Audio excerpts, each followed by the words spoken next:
Hey, you guys, welcome. The long awaited, not forgotten, just postponed because life episode where we go through. I think I am going to try to play the trailer so you can kind of get a feel of how the documentary was set up. But then I will get into my, let's see, 23 pages of notes. I will tell you guys that of all of the episodes in this series, this one was the most unsettling. And not because they found the suspect, but because the amount of suspects there were, and I'll kind of get into that, but let's see if we can play this without getting copyrighted to hell and back. Oh, and welcome, Anders. All right. Oh, hello. I'm JonBenet. It was a case that people couldn't stop talking about. Some people don't think it's ever going to be solved. Prior to Christmas Day of 19. What I will say of this documentary, and it is heavily on the Ramsey side, having gone through all 3 episodes, I will tell you that the producers definitely believe that it was an outside person and not the Ramseys. John Ramsey does speak through this docu-series. So if you do truly believe, and I could be persuaded either way on this particular case, show me the evidence and, I will be persuaded to either side, but I don't have a concrete idea of who did this. Even after watching this and having been alive when this broke. What I will say is that since I was younger, maybe 11 or 12, when this story broke, when this happened, I was not aware of the sort of intrinsic relationship between the Boulder Police Department and the media, and how the media kind of ran wild with all of these theories and speculations in order to put pressure on the Ramseys. Now, again, this is told through that lens. So I'm not going to tell you that, it gives a non-biased, portrayal of it, because the first episode, I do believe that it tried to catch both sides. Towards the middle of the second episode, you could definitely tell that the producers do not believe that the Ramseys were in any part involved in this. So that will really shape, I think, your perspective on this particular documentary, where you stand on how you feel and who you feel did this. But it was well put together. The hard part for me is that it changes points of view all the time, and since I'm obsessive about catching who said what, it took forever to make the notes. But let's continue. I will say that this is the first time maybe I've seen behind the scene pictures of JonBenet, and it's heartbreaking because so many years have passed, and she's only become a real little girl to me, and I don't mean that 12-year-old me didn't understand that she was a little girl, but what I mean is this documentary gave me a lot of insight into the little girl she was, beyond just the pictures I would see when I was out at the grocery store with my mom, or, watching Dateline and, the, uh, daily edition and hard copy. So that was really eye-opening to me. You might not have that same sort of reaction, but having been younger and maybe not so tuned into true crime when this happened, and then to kind of have people that it was, you know, they were adults to kind of explain what was going on and seeing things through an adult lens, the amount of media vulturism is was amazing and continues to be amazing. I think the one thing I learned from this documentary is we don't hate the media enough. We don't. In 96, we were just a regular family. And of course, then that all changed. Someone killed his 6-year-old child. Do you mind taking us through the day? It was just unbelievable. Explain to me what's going on, okay? Now, I will say that this documentary also delves into the investigators and kind of the Boulder police investigators that believe that the Ramseys were guilty. and sort of the break between the DA's office, who basically told the Boulder police that there's nothing here that we can indict them on, and the Boulder police believing they had their person. So it does go into a lot of the intricacies, but I am not going to lie. This is definitely pro Ramsey. It does come full mask off on the third episode. And you guys can watch this. I'm worried that I am going to get copyright struck, but this trailer is on YouTube. You can watch it. I think it was a fairly good documentary, but let me get into the notes I have. So this episode is called "The Truth is Going to Prevail." And I will say at the beginning of this, I've been impressed at some of the information that came out in the documentary insofar as the police working with the media to try to smoke the Ramseys out in order to try to get a confession or pressure them into coming in to do an interrogation. As well as I did not know kind of the discord between, like I said, the DA's office and the rank and file Boulder Police Department. One thing to keep in mind about this case is that the Boulder police put a detective in charge of this case who had never worked a homicide until they got Lou, uh, another detective in there that had actually worked on homicides. So it really is interesting how this case came together. And it is interesting to see this from a perspective of a person who's now watched trials for almost 2 years and covered true crimes. Uh, you know, this episode starts with what was happening with the last episode. So from the last episode, you had the DA and this hotshot grand jury DA that they had brought in. The grand jury comprised of normal just people from Denver, Colorado, and the media, took pictures of these grand jurors as they're coming in. So you have full photos and camera footage of these jurors going into the courthouse, which I thought was funny because that's a big no-no now. But basically, the grand jury, if you are here in the present with us, realize that they did not indict Pat or John Ramsey. There was not enough information.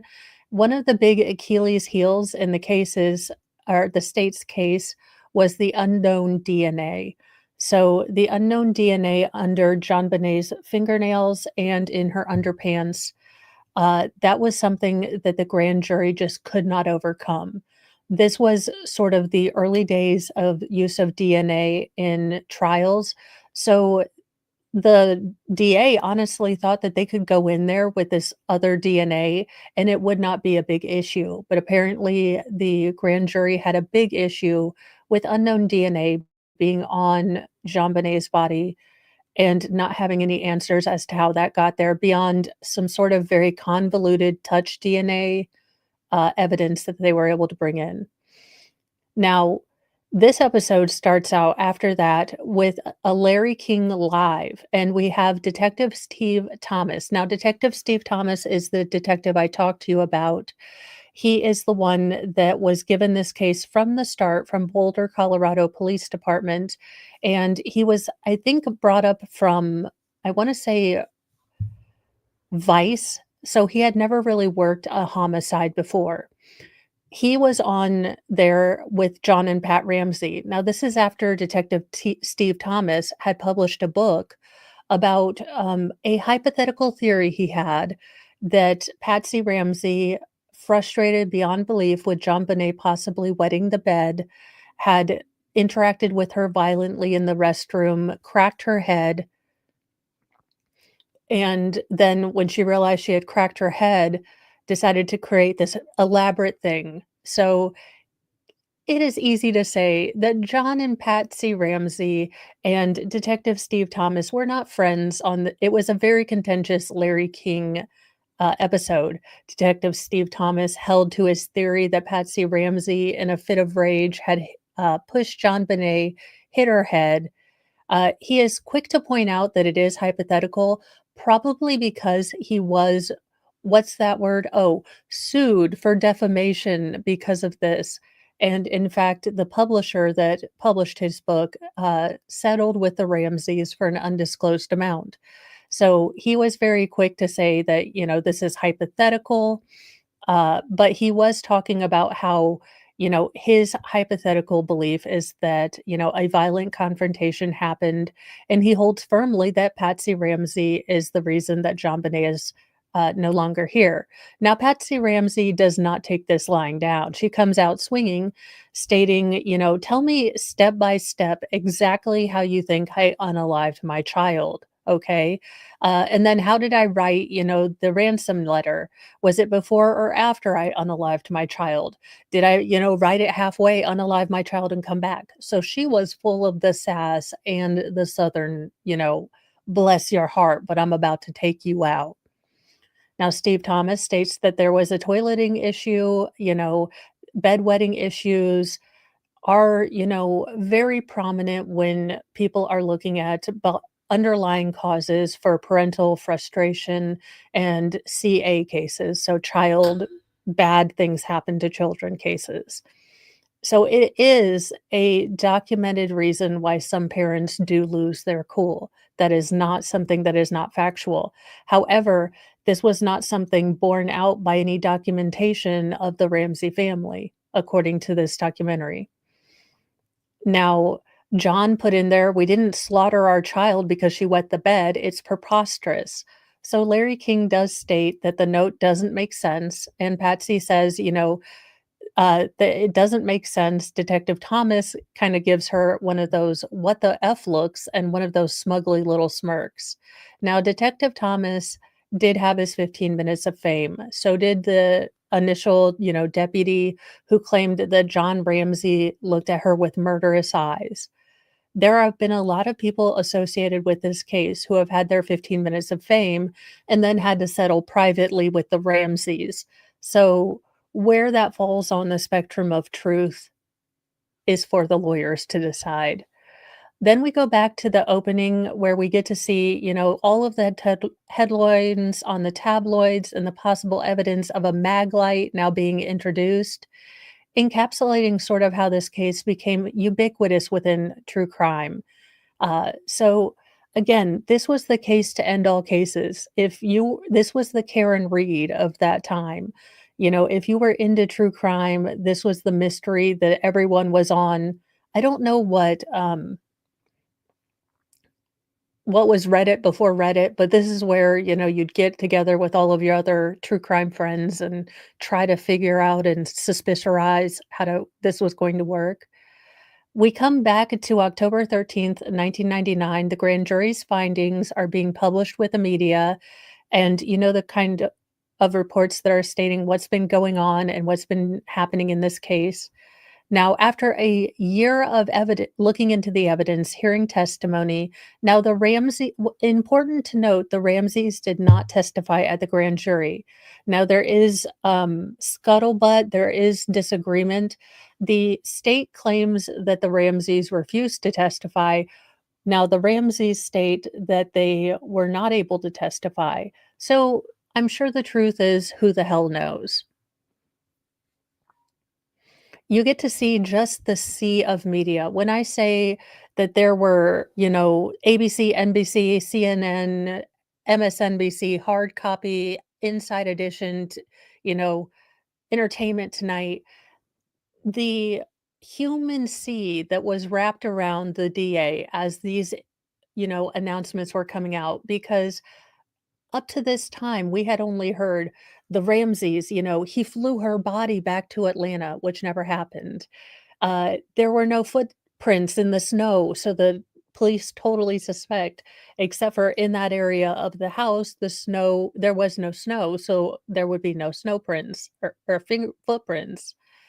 You know, there was so much leaking from the Boulder police to try to smoke out the Ramseys, and every other media just running with it, between so-called experts coming out and explaining how JonBenet playing with a saxophone was self-masturbatory in public. and then CNN and I think Geraldo did a fake trial in which they found the Ramseys guilty of negligible homicide, or no, child neglect, because they put her in pageants. Now, I am a firm believer in every family has their own normal, kind of like every body has its own kind of brand of homeostasis, like a spot. Like, look, my homeostasis, not gonna lie, it's never gonna be a size 4. I'm shooting for a size 10 to 8. Let's be real. But every family has a different normal. And if their family's normal was to do pageants, the fact that PDF files are grossly attracted to children seems like a Lord Chippy problem, but that's just me. I'll continue. It was kind of a bombshell moment that I'm sure every single media person had there when the state had to say, for the entire year leading up to these grand jury results, the state is saying the walls are closing in. We're going to get them. We have the suspects. And then they have to walk out on that and then, say, look, they said that they could not get any charges. The Ramseys would not be charged or indicted. Carol McKinney, she is one of the journalists. I use that word lightly and with all the professionalism, sorry, professionalism she deserves, because she was one of the main, I'll take the Boulder stories and run with them, the Boulder PD stories. She comes in and she was an investigative reporter that just happened to get some of her headlines from the Boulder Police Department as inside sources that could not be verified. She explained just the general shock of local media and even international media, national media, that the Ramseys were not charged. Despite 13 months of investigation, the Ramseys were not going to be put under charges. John and Patsy put out a statement right after that saying that they took no joy in this outcome because there was still a murderer out there.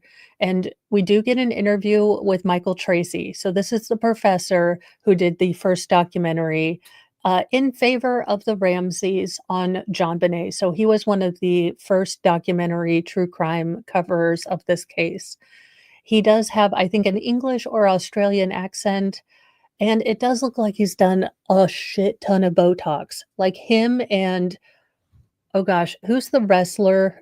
Or Mickey Rourke, the same guy.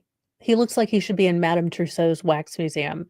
Anyway, besides the personal attacks on his obvious Botox, let's continue. Now, he is a University of Colorado professor, focuses on journalism and the integrity or lack thereof of journalists, states that the parents, had been put through the ringer. Basically, by this point, all the media intrigue, that they had basically, been found innocent or there wasn't enough to charge them. But this was not going to be what the state was claiming it was, which was an open and shut case. Journalist Carol McKinney comes back on and she states that she instructed her photographer to get a close-up on Michael Caine's face. Michael Caine was the hotshot grand jury specialist that Boulder brought in. The Boulder DA spent, at that time, $60,000 after already spending almost $100,000 plus investigating the JonBenet Ramsey case with no results. He went ahead and also brought in this grand jury specialist. He was supposed to be the best. He was going to close this. Now, she states that he was on the verge of tears, according to her. Now, Michael Caine states in his own words that there was disappointment, but he didn't cry, because he had been spending 2 years of his life working on this and they didn't get a resolution on this case. Now, Carol talks about how 3 detectives, the crew looked at her as they were reporting this. And apparently when the DA's office said they were not going to move forward with any charges, these 3 lead detectives became so upset they pounded tables and slammed doors. There was still an incredible amount of disunity between the Boulder PD and the DA's office. The DA's office had never been fully on board with, only following the Ramsey sort of line, whereas the police saw the ransom note, thought it was pakakta, and said, "The parents are it. We're focusing there. I don't care."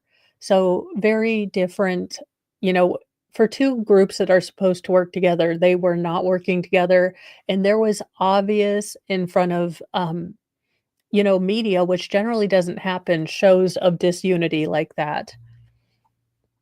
Now, Steve Thomas, the detective, we then kind of move to him, and he's talking on the TV about how there seemed to be a general air of disappointment in the Boulder, Colorado Police Department's handling of the case, and how many of the resources that had been used didn't offer any resolution. Read it as taxpayers are wondering where the hell all the money is going and why nothing has been done. The more things are different, the more things change, the more things stay the same, y'all. It swings and roundabouts and just comes right back to charge us more taxes.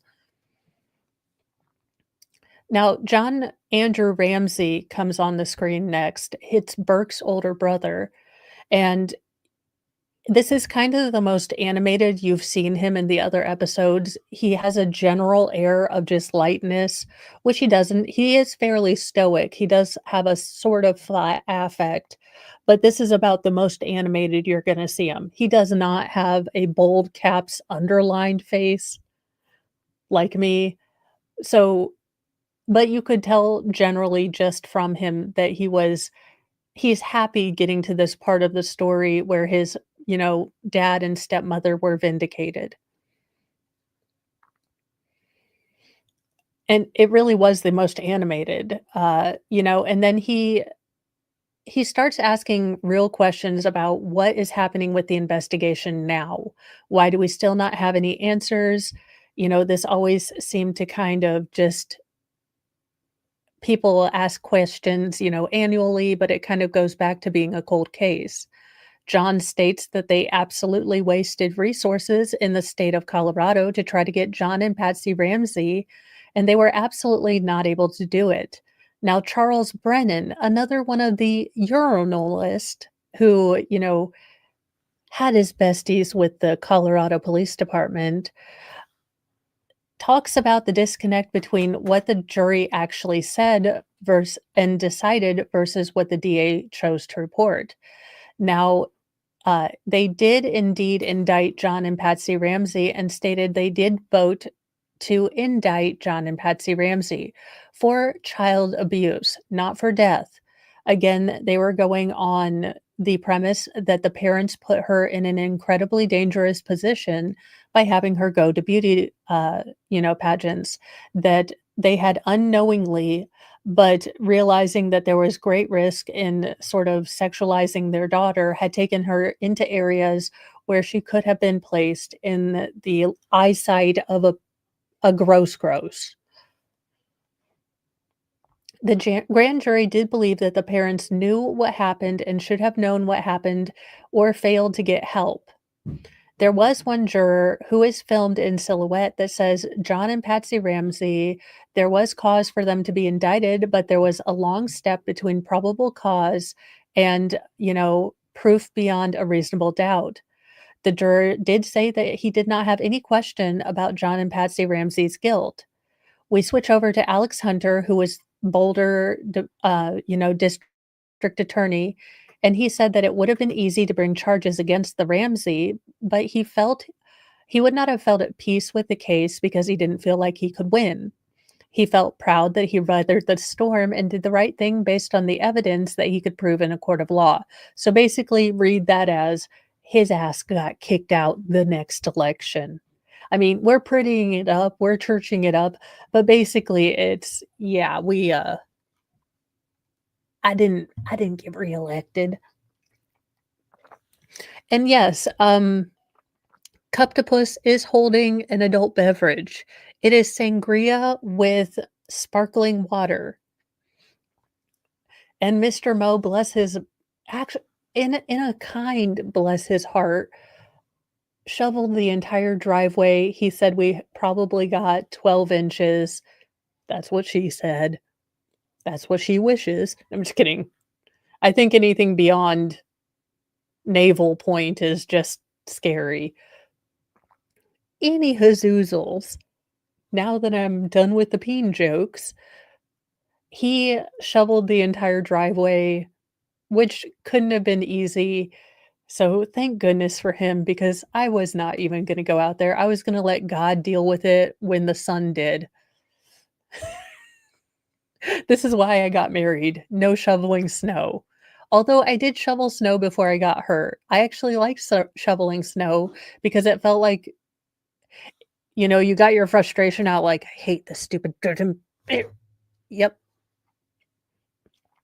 It would if it weren't the heavy, wet snow. This was heavy, wet snow. So Mr. Moe's going to have an ab or two after shoveling our driveway because it's a big U. We don't have just a straight line. No, it's a big U. The boys end up, so they did go out to help in theory, and then it ends up into snow combat. It is Mortal Kombat fatality with snow, which doesn't end up helping Mr. Moe as much, if you can imagine it. All right, back to that. John Ramsey comes in to talk about how the family moved back to Atlanta, how their savings, all of their life saving, all of everything had basically gone into legal, fees. Patsy talks about how their lives will never go along, as there's a killer of a 6-year-old child out there at large where, where then they start to intersperse stories of the kind of slow descend into cold case. The cases, we get little snippets of it's been 4 years, it's been 10 years, it's been, this many years. So we start getting those. Now, Lou Schmidt was a detective of great repute who had many solved homicides under his belt, brought on by the DA because the DA was kind of like, Lou, I need you on this case. The police department says that it's definitely the parents. What do you think? And Lou has famously disagreed with the Boulder Police Department's, attack on the Ramseys. And you get to, throughout the entire series, hear his recording of his voice and his thoughts on the case. He also had, VHSs on his thoughts on the case. So he talks about how the grand jury didn't indict. Basically, for all intents and purposes, the case went cold. In his estimation, the case was no longer being investigated because the police, had their suspects, but just not enough evidence to convict. John Ramsey comes back stating that he had sources within the Boulder Police Department tell him they were just waiting for John Ramsey to die, and then the case will be done and dusted. Now, John Ramsey is getting up there in years. I do hope that that is not the case. I think that there is enough, even with the heavily contaminated crime scene. I think if you got fresh eyes and non-biased eyes on it, I think you could solve it. I think there has been a lot of covering of one's ass and not solving this case. John talks about how the Ramseys started to engage with the media because they wanted answers. They weren't getting any from the, Boulder Police Department. Lou Smith again holds the distinction of being the only homicide detective involved in this Boulder Police Department investigation. We get media tour snippets shown of the Ramseys on Larry King Live and holding multiple press releases or junkets. They wanted the case to be investigated, putting the ball back in the court of the police department, a police department that went out of their way to use media as a, weapon against them. They were publicly encouraging that the Boulder Police Department reopen the case, go in and really investigate. The Ramseys seem to have gone on the offensive at this point. This marks kind of a shift of how the Ramseys are dealing with the media. It seemed for a long time they were not engaging, or they would engage with a public relations company, but wouldn't really do anything against the media. It now seems after the, case has started to go cold, they're not getting any reciprocity with the Boulder Police Department. They start being their own media sort of outlet. They start engaging and trying to get the case back in the media. Then we are taken back to Lou Smith's recordings talking about how he would need the help of the police department if you wanted to solve this case. John Austin talks about how Lou Smith still worked this case. Up until his death, he was working this case, you come to find out. Now, Lou Smith believed that the case should focus on looking for a child predator who may have seen JonBenet at one of these pageants. That was what he was focused on. That's where he believed that you would find a suspect. JonBenet, regardless of how you feel about, beauty pageants, was a very photogenic, engaging, charismatic child. So I am not shocked that she did well in, pageants. She was gregarious and, vivacious. I'm not a weird child creepo, so I don't see anything, sexual about that. But apparently, if your brain is wired wrong and you have something screwed up with you, sorry, Germany and that TED Talk chick, it is not a choice. It's gross. If you want to do stuff with children, that's not a sexuality, that's a felony. End of. In my opinion, fight me in the comments, just be nice. I don't really care. So then we're treated to all of the child predator suspects. And the first suspect, number one, for the, I guess, carousel of PDF files. The first one that we're kind of introduced to, and this is all kind of juxtaposed with seeing her in her little cowgirl outfit, saying she wants to be a cowgirl sweetheart, is Gary Howard Olivia was one of these gross human garbage suspects to come up. Now, he had assaulted one of his neighbor's daughter in a felony rape of the first class, and then a felony SA of the class. This man was not a man who did not have a background in grossness. Now, he lived in Oregon, but he fled to Boulder, Colorado, and was a transient. Now, one of Gary Olivio's friends indicated that Gary called him and was distraught, saying he had hurt a little girl. As a result, the police department took a hard look. When the police found him, he had pictures of JonBenet in his tent. So he was ultimately found not to match the DNA, but this was one of the first suspects that came into people's mind. Now, he denied any involvement in the JonBenet Ramsey case. He stated that he would take credit for the JonBenet Ramsey case if he could have 3 hot meals a day, but his DNA did not match. So he was willing, being that he was homeless, he was willing to take the rap as long as he got, 3 hots in a cot for the rest of his life. We're shown more of JonBenet's kind of pageant reels. And we go back over, to the very divided feelings that people have. So you had sort of testimony of how could parents put their kids in these sexualized outfits versus, this is just a Southern thing. So you did have 2 very different perspectives. Now, we are introduced to the very real reality that even though this is an innocent thing in some families, there are people out there that this is anything but innocent. In fact, this is provocation for them. And these are abusive, gross, dumpster fire human adult people who are gross.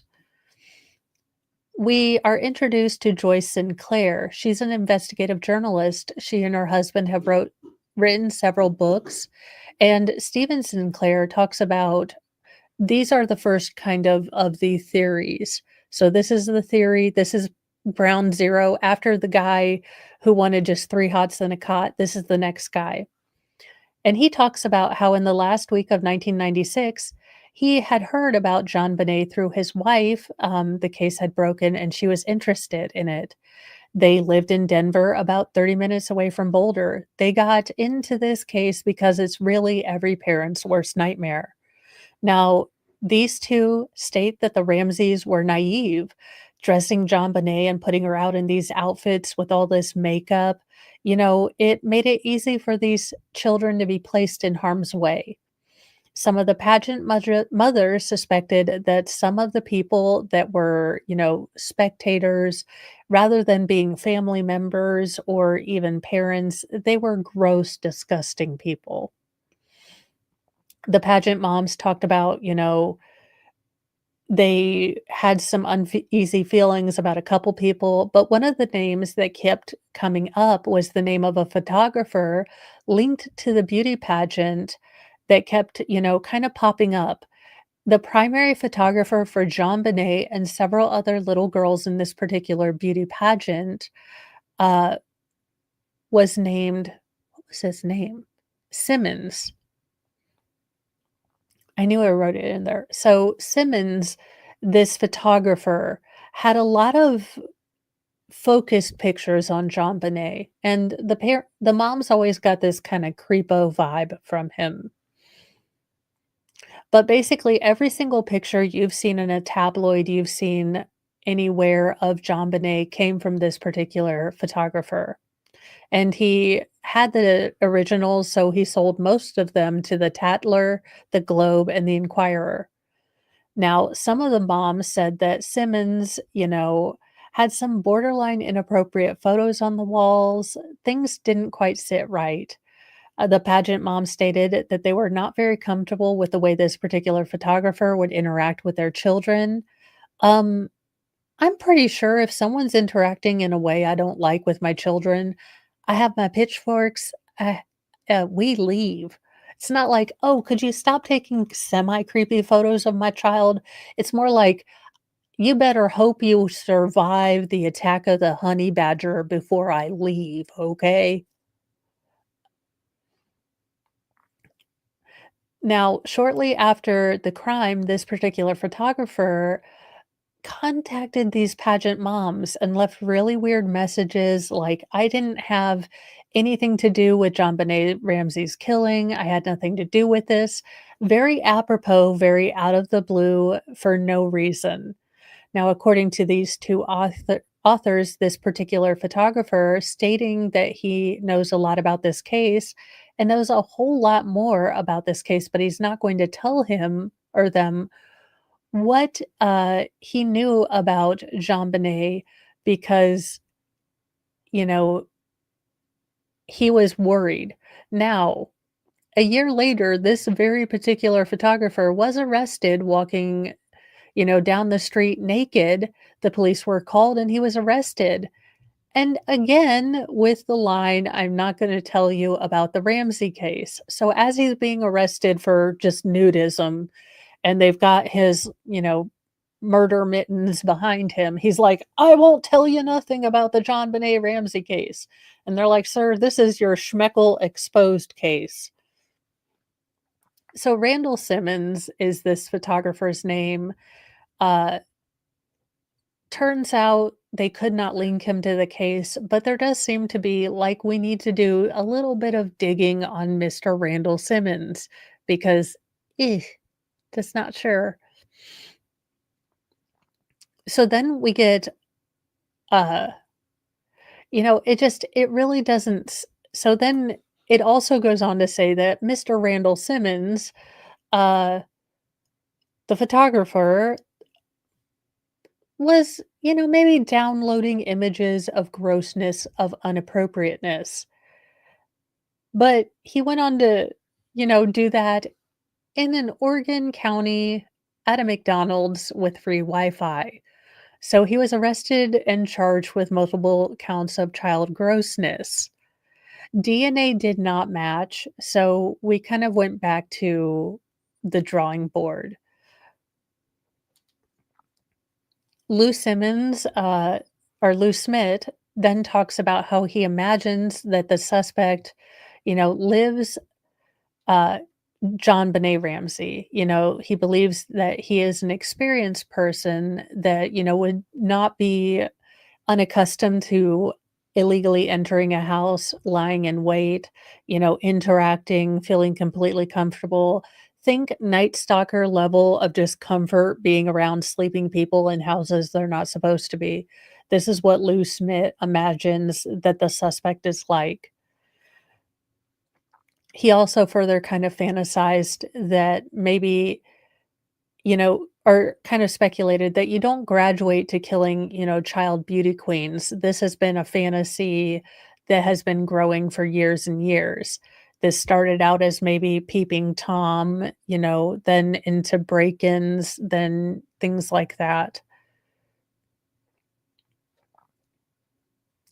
Then we're introduced to a mugshot of John Eustace, another, well, this guy is a gross, disgusting piece of corroded trash water.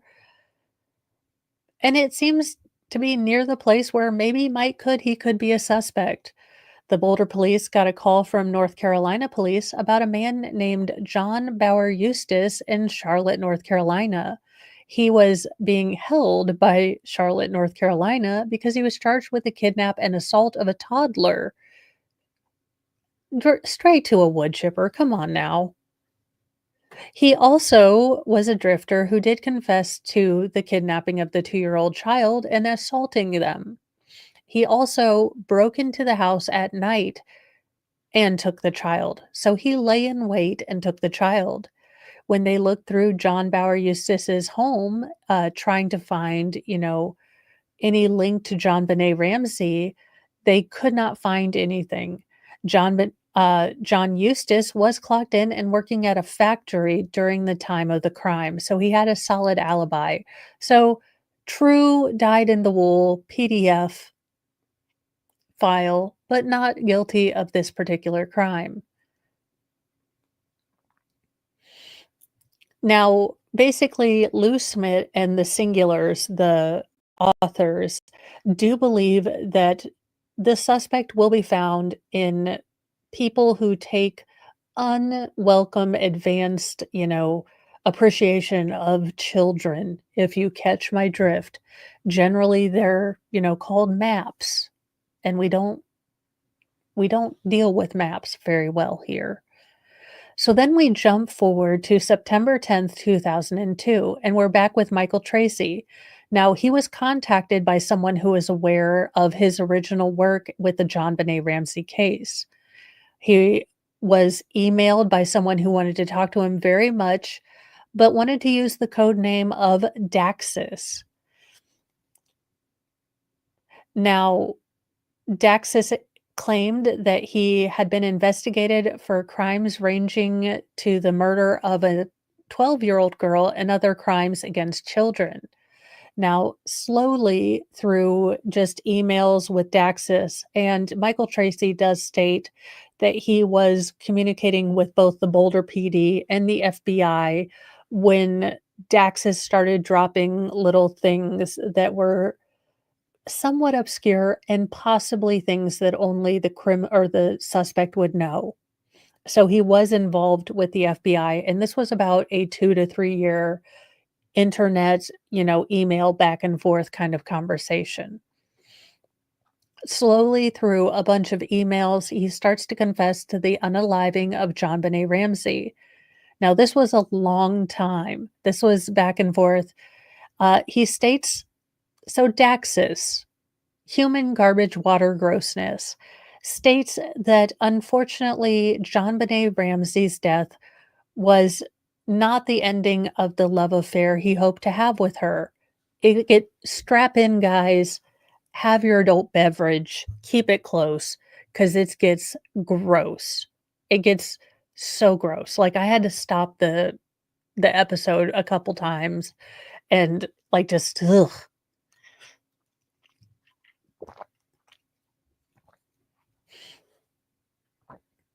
And he was not a criminal mastermind or anything.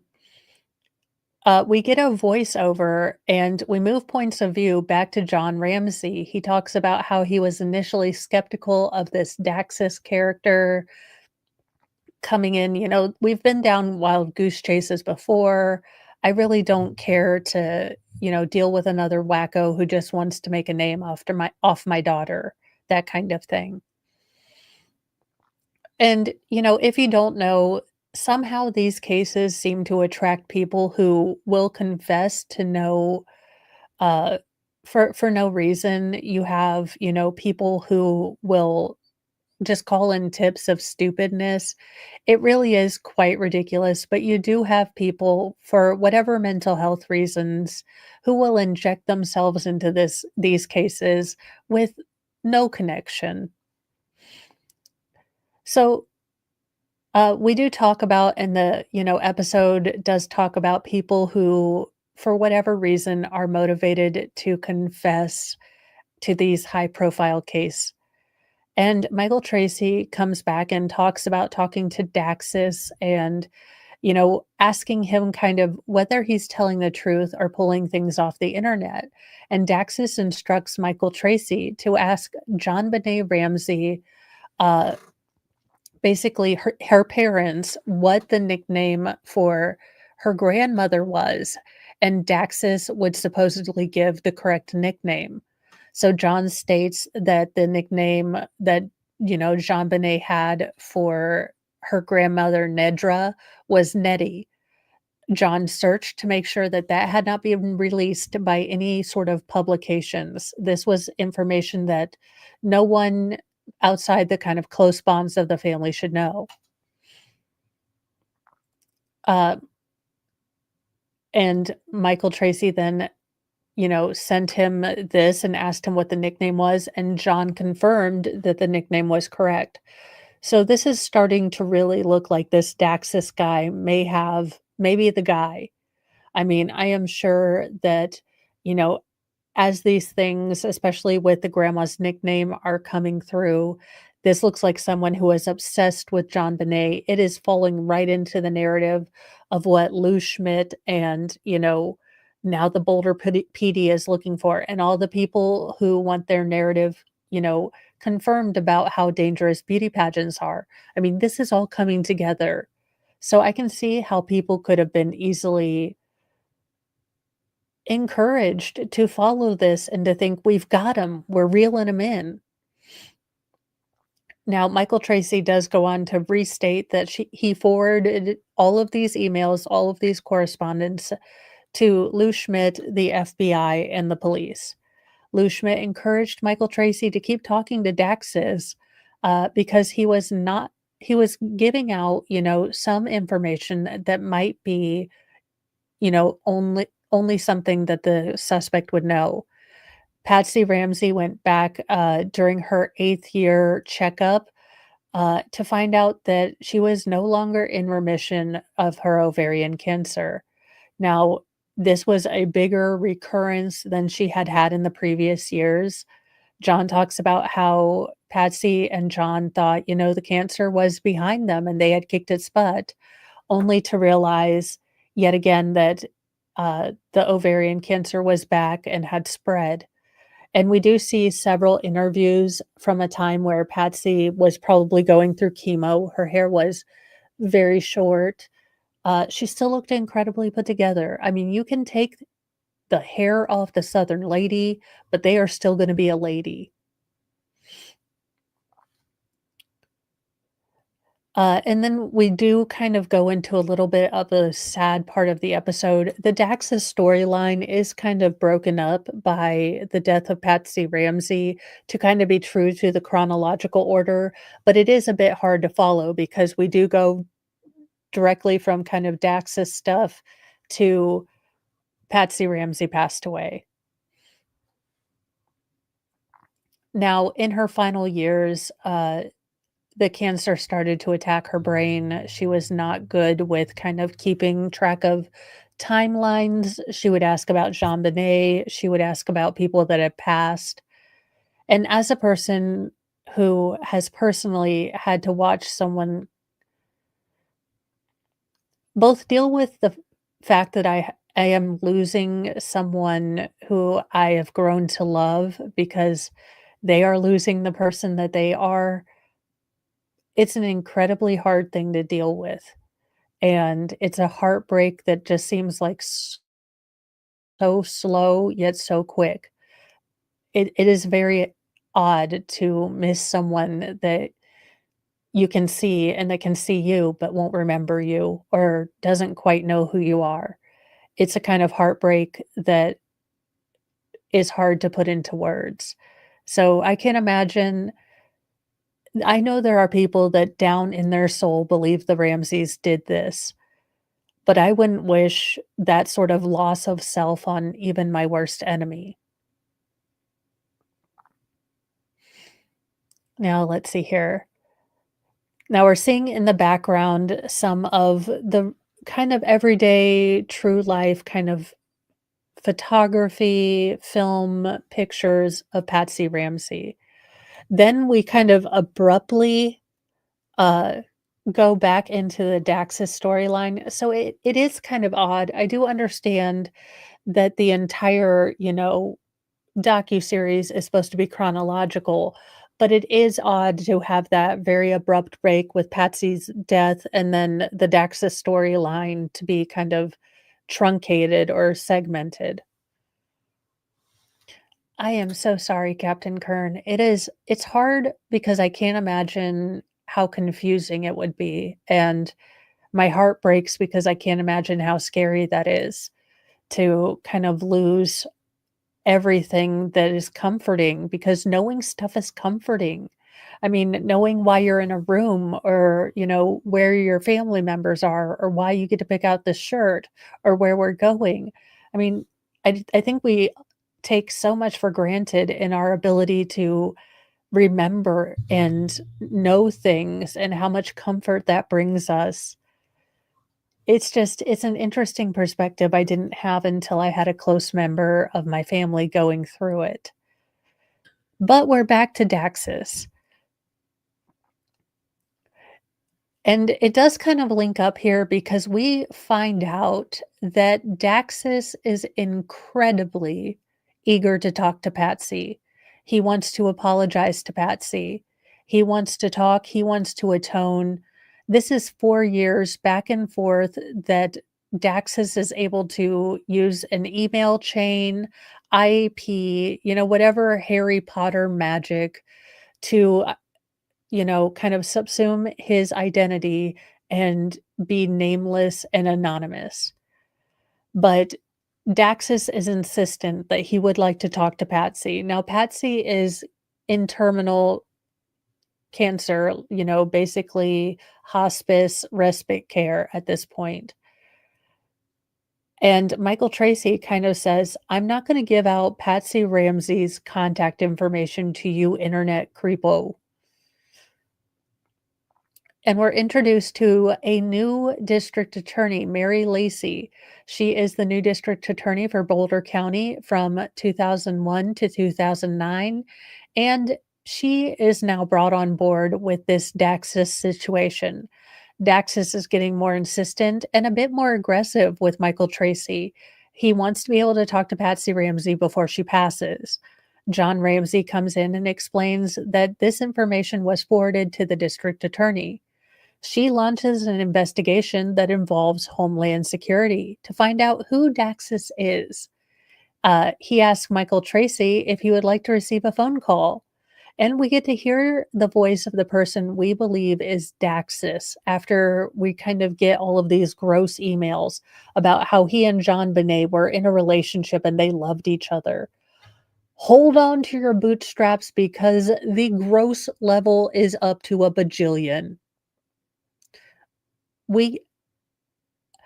The audio of this prevert talking about his fake relationship with JonBenet Ramsey, I about how to douse myself in Purell. They were so gross, just so disgusting. And he's talking about it like it's normal. It's like Letitia and Sarah Boone just talk about things like normal people aren't aghast, shocked, and disgusted. I have no idea, you guys, how people live like this. Now, we have 11 hours, according to Michael Tracy, of recorded conversations between himself and Daxis that were listened to by various intelligence agencies that DA Mary Lacey invited in on this investigation. Now, Daxis is very soft spoken, kind of very congenial, proper, enunciates, but a very soft spoken, kind of meek sort of voice. He tends to, be kind of officious in his wording, basically using 5-cent words versus penny cent words, that kind of thing. Now, he will not use the word killed when he talks about the situation between him and JonBenet Ramsey. He will say that he was part of a strange relationship, that they loved each other. Dax said that this was a situation of autoerotic asphyxiation. He used the words special necklace when referring to the garrote. He said he hated to use the word asphyxia. He goes into minute detail that makes me want to throw up in my mouth, talking about how erotic, it is to watch the life, basically someone not being able to breathe. That it gets into levels of gross that you basically have to peel your skin off and wait till new one grows, scrub that with Purell, and try again. It is ew. So gross. You guys, I had to stop it and come back. It was just so gross. And this goes on for about 2 minutes. I mean, it seems like it goes on for 2 hours just because of the cruddiness of it, but it doesn't go. He talks about, how the person who's being strangled doesn't look like they're dying, just looks like they're going to sleep. He talks about, he woke her up, uh, kissed her eyes, then started choking her. Michael Tracy comes back on talking about how he had to sit here and listen to this creepo and kind of do what detectives do, not react like normal human beings and say, the wood chipper is over, nya, or do you want a freedom seed? Nya. You know, he's trying to do the whole let's find out where he is, what's going on. So he has to pretend that these romantic feelings that Daxis is having for JonBenet are normal, understandable. I mean, what could you do? And he starts choking up about just how gross and disgusting this made him feel. Now, juxtaposed to that, Daxis starts choking up when he talks about JonBenet and how he would bring her back to life and things were normal. These were, he just goes on to, we loved each other. We're going to have a life together. It makes you want to vomit. It makes you wanna go, lights out, pure pedo purge. It does.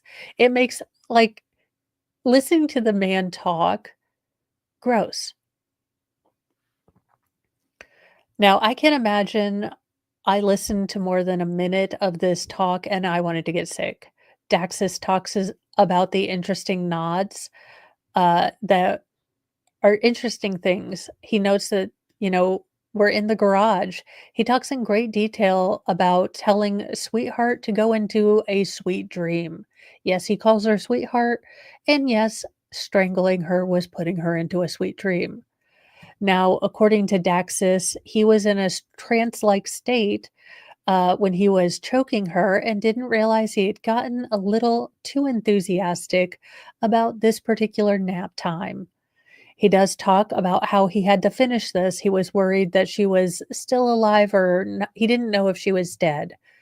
So he doesn't implicitly say that he caused the skull fracture, but he does imply that.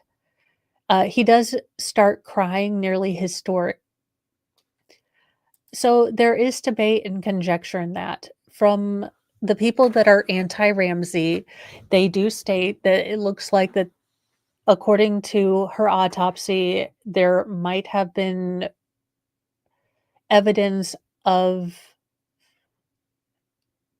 SA in the home or multiple urinary tract infections. Now, she did have a history of urinary tract infections. So there are indicas. Oh, that's when I would have been going to pick up the boys.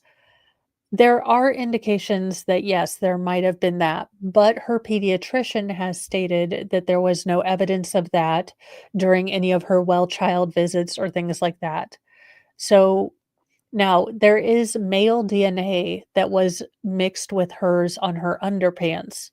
So there is conjecture as to what was going on.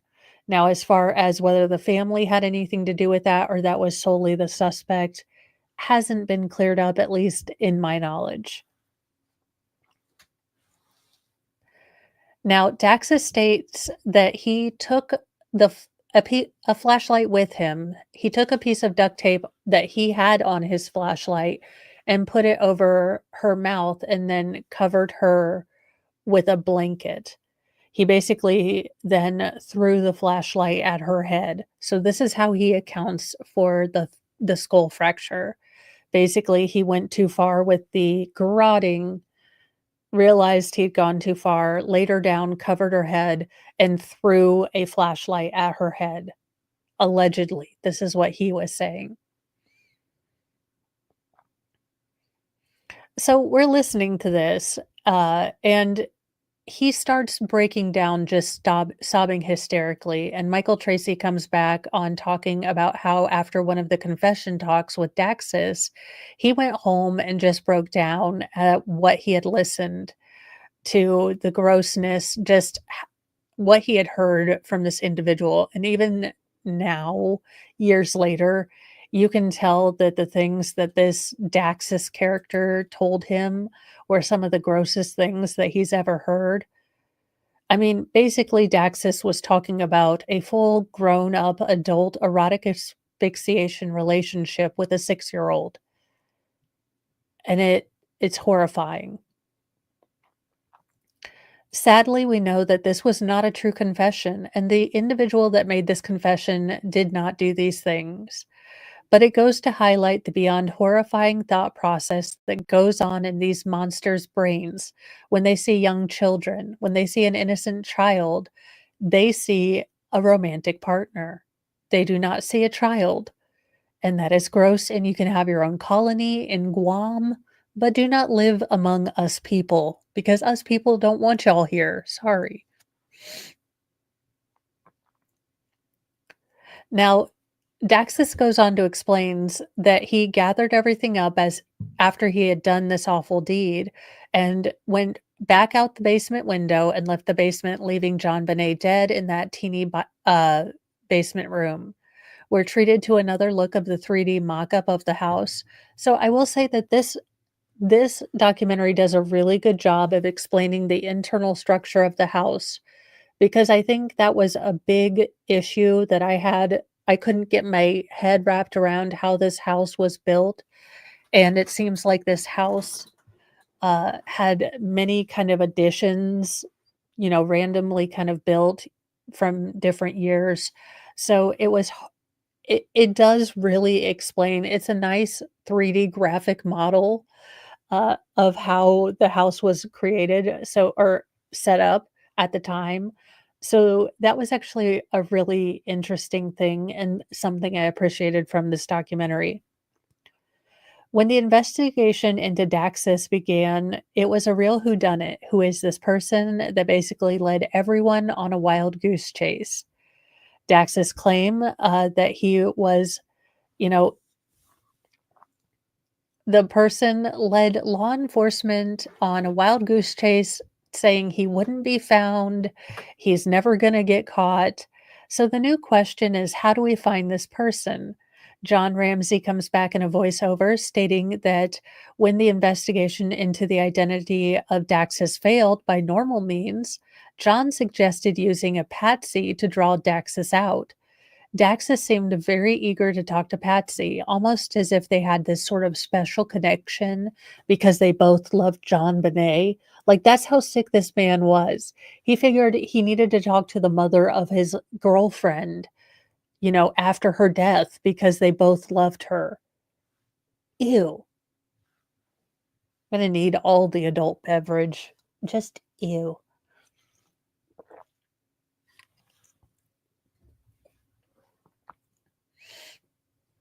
Now, Daxis stated that, Patsy would never deny a call from him.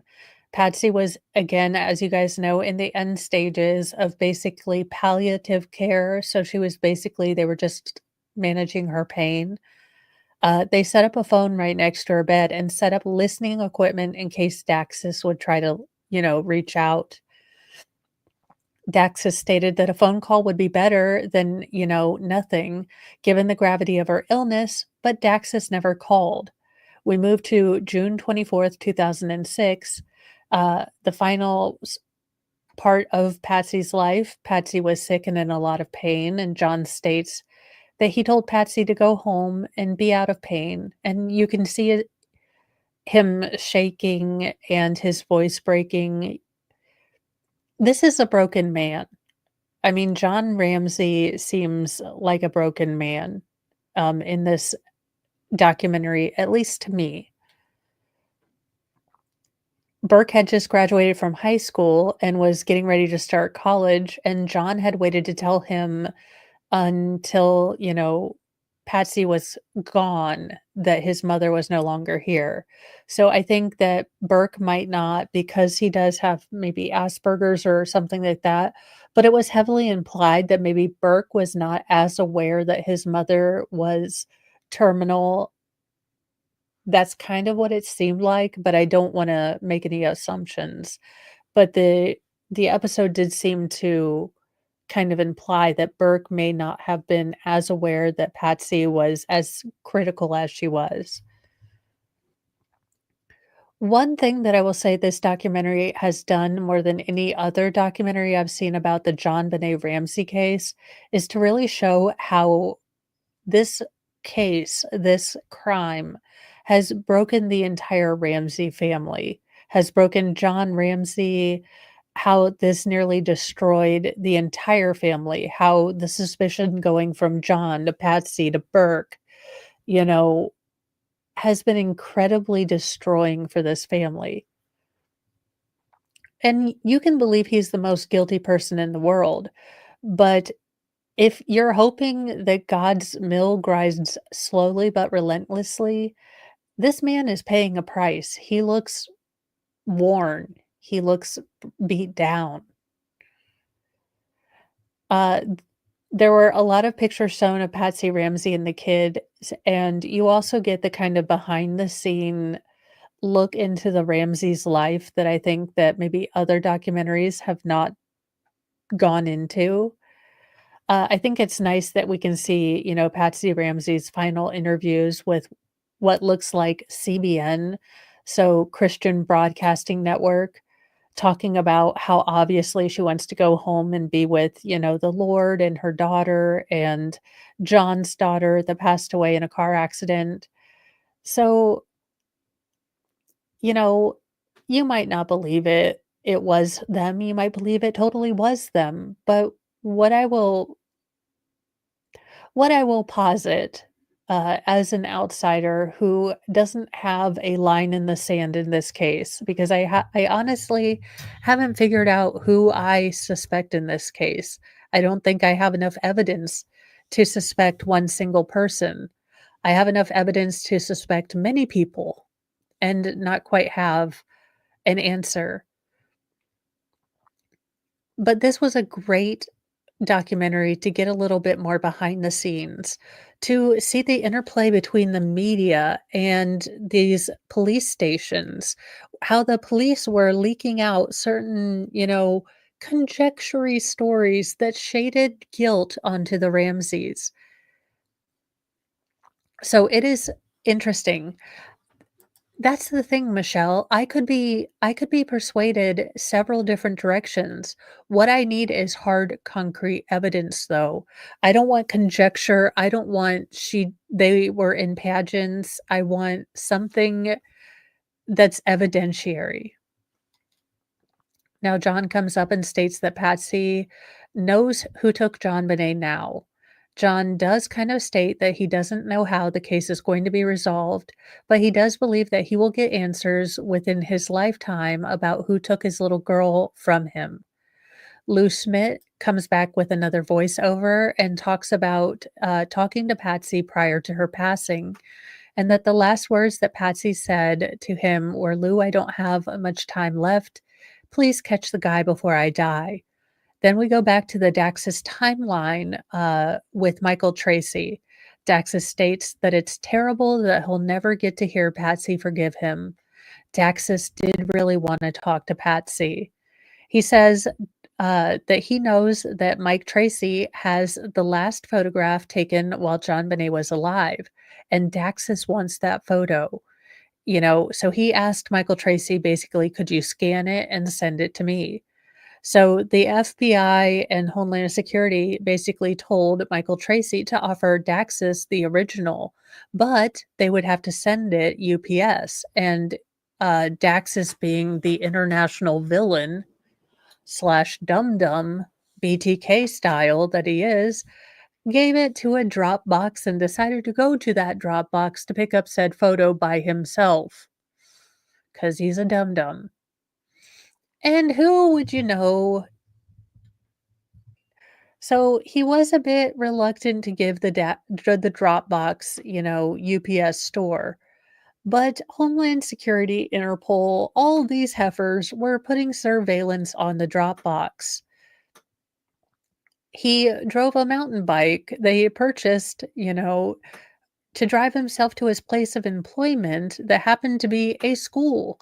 Yes, this disgusting, gross, disgusting piece of filth was working with children.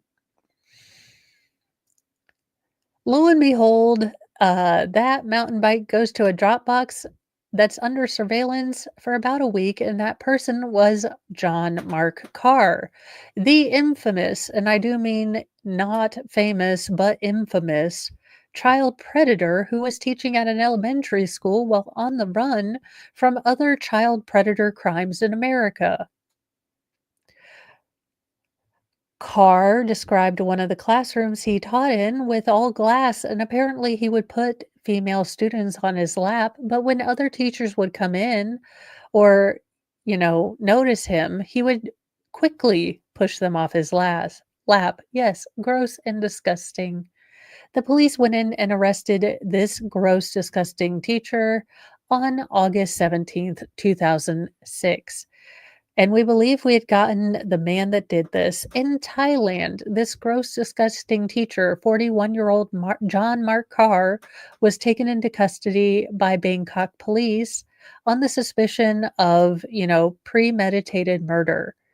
He, as he was being led away, with his little scrawny arms, he was talking to the media, stating how much he loved JonBenet and how all of this would come out. He loved her. This would be okay. He was with her when he died. It was an accident. He is a very off-putting, slender man with a receding ginger hairline that looks basically like every single predator we've ever seen, anywhere, or any member of the Lincoln Project. Allegedly, just kidding. Don't make fun of me. Yeah, he looks right out of Central Casting for Chris Henson. Please take a seat.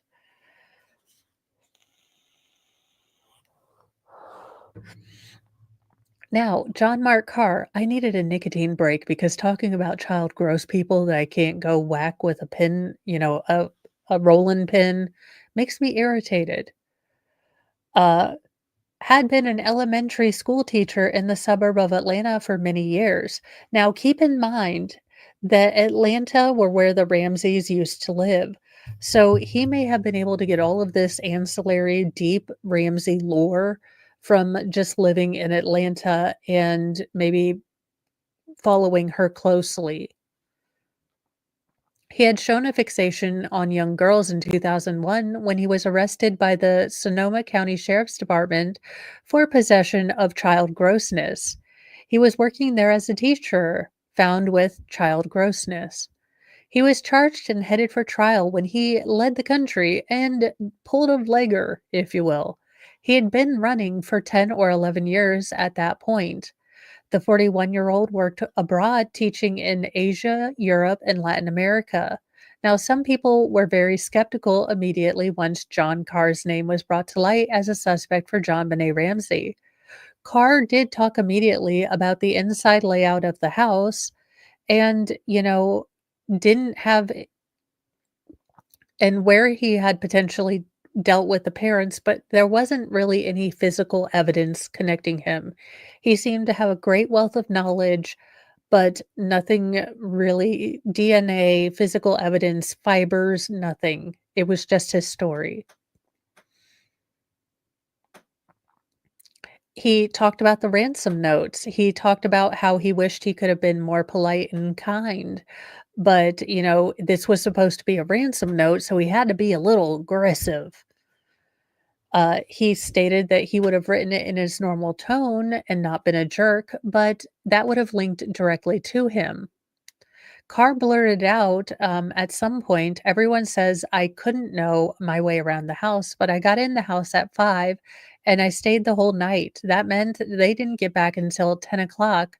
So Carr was kind of capitalizing on that theory that had sprung up that someone entered the house at around 5 p.m. when the Ramseys were gone, got familiar and acquainted with the layout of the house, laid in wait until the parents went to sleep, and then attacked JonBenet. So this is really capitalizing on that popular narrative that was kind of coming to the forefront in this case for kind of amateur sleuths and even, Lou Schmidt, the professional detective.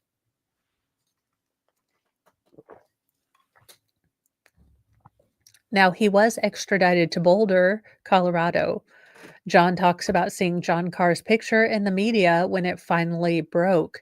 He then kind of goes into this odd story of his housekeeper, when she saw the photo, stated that John Carr had been skulking around their house in Atlanta several years ago. According to the housekeeper, she was 100% sure that the summer before JonBenet was killed, so when they were still living in Atlanta, this gross weirdo, John, Carr, was wandering in the garage and asking strange questions, but left when he was confronted. Now, John was not aware of this. He does state this all happened back in Atlanta. Now, John Mark Carr stated that he couldn't tell when JonBenet Ramsey had become important in his life. Once back in the US, they did DNA samples from the suspect and there was no match. Now, John comes in with a voiceover talking about the media going crazy and the firestorm that came with this new suspect, but how there's still no DNA link, how the media had kind of wrapped this case up, and how it was surreal to him being on the other end of the media, um, not being the one that was the suspect, to kind of be on the other side, to watch someone else be accused, was strange to him. So he did say that it was heartbreaking when, there was no DNA match found. People were confused about, how he could know all these intimate details but still not match. John goes on to reiterate that until you have a DNA, match, you don't have the unaliver. Carr has not been convicted of any crime against children. He does continue to live a covert life outside of the US. Michael Tracy talks about the DNA not matching and says, allegedly, to which the producers say, wait a minute, what allegedly? Michael Tracy seems to have been irritated up and played that he had been played for 4 years by this guy who turned out to be a regular run-of-the-mill, gross, disgusting pedo. Like, it seems that he was very upset that this man had wasted 4 years of his life and continued to creep him out with his disgusting stories that no one wants to hear about how you love a 6-year-old.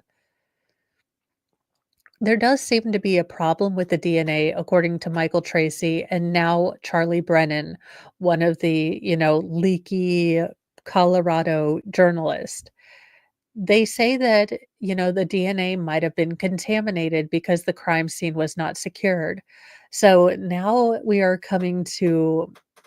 been eliminating all these people, but maybe the DNA isn't what we should be using as a measuring stick. We are then taken to Mitch Morrissey, the DNA expert who was part of the grand jury team for the DA, talking about the important difference between the DNA being found and what was contaminated. The general consensus now is that the DNA that was collected under JonBenet's fingernails and in her underpants might have been contaminated starting back at square one when John Ramsey picked up his daughter. A lot of people still could be suspects, but if the source of the DNA is contaminated, then you're basically testing against a bad control. So we start getting news stories about the DNA under scrutiny, and John Andrew Ramsey, so this is John Ramsey's older son from his first marriage, talking about, what is being done by the Boulder police. And Charlie Brennan's reporting that the DNA is not as important because it might be contaminated. So it's really odd. Now we move on to April 28th, 2022. The Ramseys are taking a petition to the governor of Colorado to take new action to find answers in the JonBenet Ramsey case. John Ramsey has been advocating aggressively for 5 or 6 items to be taken for DNA testing. So I guess there are 5 or 6 items that potentially have DNA on them that have been preserved that have not been tested. They want them to be tested for DNA. They would also like the DNA to be then tested against genealogy website or genealogy DNA sites. DNA genealogy has been used in a lot of cold cases here lately. So John Ramsey is asking for that to be done. Now at the time of filming, they said that they were currently in the dark with what's going on with DNA in this case. This is close to the end of the documentary. So we're given text that states in 2023, the Colorado Bureau of Investigation assembled a panel of experts to conduct a cold case review on the JonBenet Ramsey murder.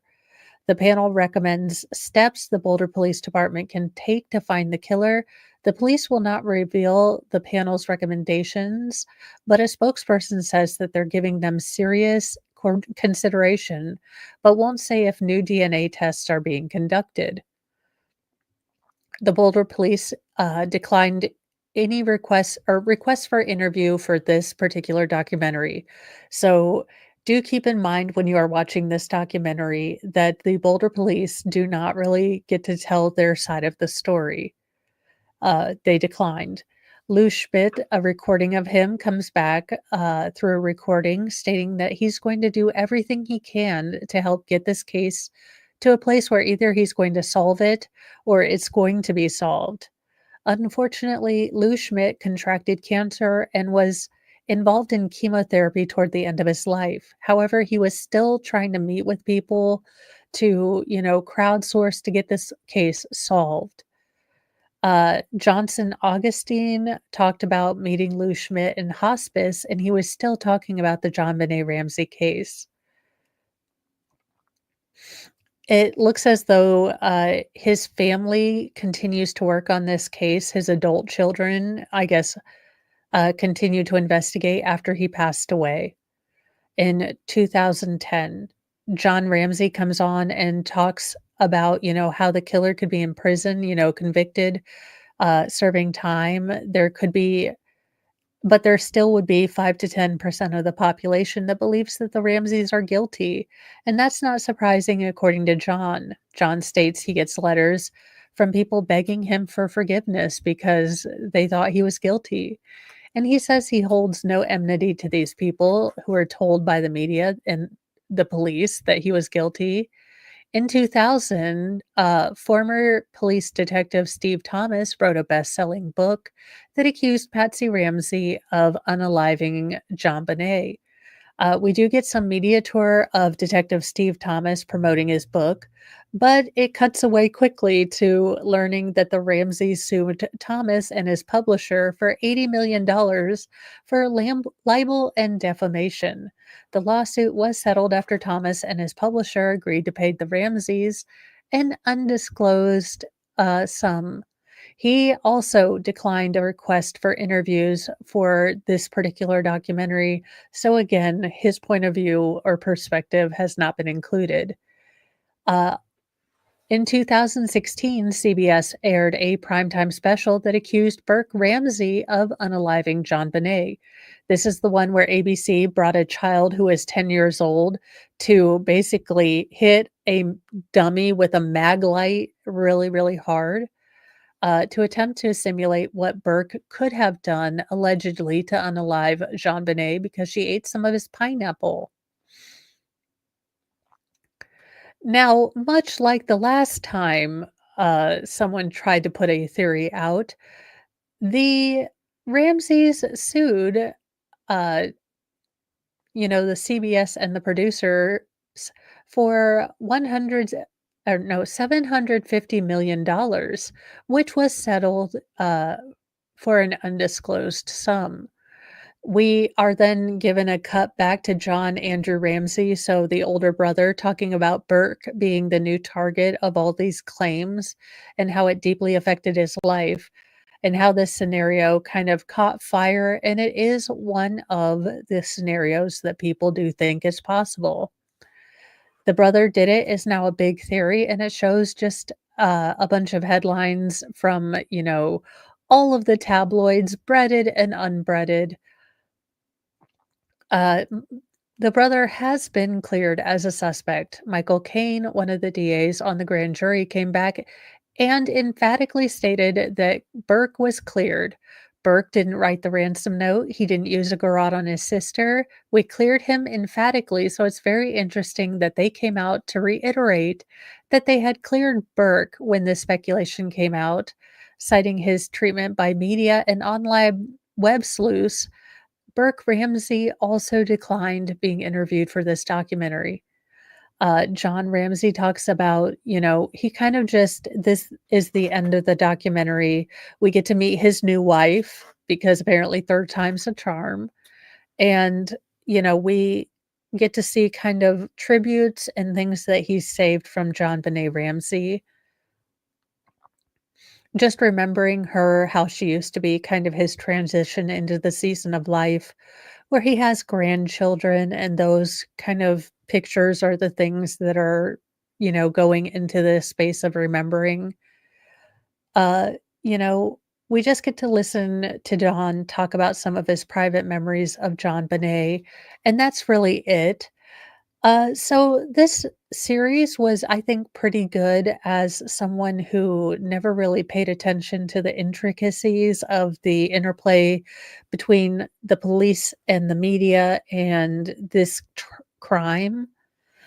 Uh, Definitely, I think that there were a lot of issues with the way that the investigation was conducted from the jump start. That house should have been emptied. It should have been a crime scene, and no one should have been inviting people over or having cleaning parties. None of this should have been done.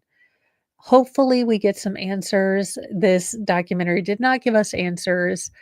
Uh, I will say that it was well put together.